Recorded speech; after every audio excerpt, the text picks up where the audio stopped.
ऐसे अकेले झखना रे चले के कर तैयारी, काने कंवरिया रखना रे जाता रे दुनिया सारी। ऐसे अकेले झखना रे चले के कर तैयारी, काने कंवरिया रखना रे जाता रे दुनिया सारी। चलो बाबा नगर बाबा ली है खबर, चलो बाबा नगर बाबा ली है खबर। हमनों के जन्म का नाता है, अरे नाता है, अरे नाता है। जो भी कंवरिया जाता है मन मुराद बर पाता है, जो भी कंवरिया जाता है मन मुराद बर पाता है।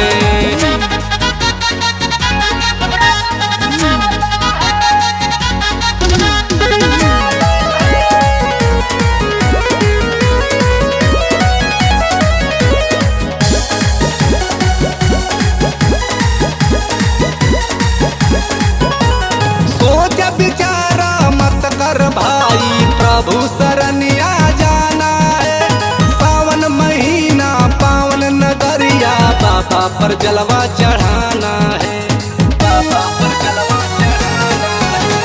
सोच विचारा मत कर भाई प्रभु शरणिया जाना है, पावन महीना पावन नगरिया बाबा पर जलवा चढ़ाना है। चलो बाबा नगर बाबा ली है खबर, चलो बाबा नगर बाबा ली है खबर। दुनिया के उभाग विधाता है, विधाता है, विधाता है। जो भी कंवरिया जाता है मन मुराद बर पाता है, जो भी कंवरिया जाता है मन मुराद बर पाता है।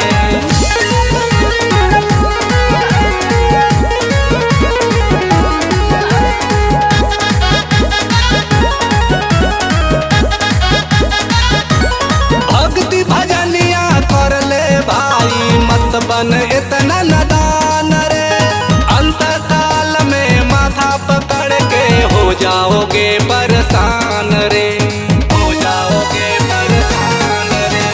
भक्ति भजनिया कर ले भाई मत बन इतना नदान रे, अंत काल में माथा पकड़ के हो जाओगे परेशान रे। चलो बाबा नगर बाबा ली है खबर, चलो बाबा नगर बाबा ली है खबर। शंकर सावन में हर साल जाता है, अरे जाता है, अरे गाता है। जो भी कंवरिया जाता है मन मुराद बर पाता है, जो भी कंवरिया जाता है मन मुराद बर पाता है। ऐसे अकेले झखना रे चले के कर तैयारी, काले कंवरिया रखना रे जाता रे दुनिया सारी।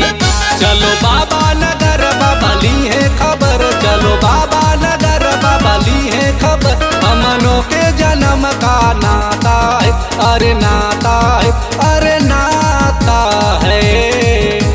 जो भी कंवरिया जाता है मन मुराद बर पाता है, जो भी कंवरिया